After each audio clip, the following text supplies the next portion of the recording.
బాబాయ్ వాళ్ళు చచ్చిపోయిన అనుకుని పోయినాట ముసైతాను చచ్చిన నిలిపోయినాకు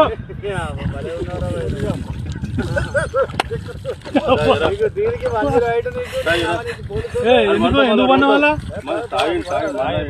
తాగి పండుకున్నా ఎందుకు అనుకున్న వాళ్ళ ఈ చల్లదనానికి ఎండకు చేయలేక కన్నీకి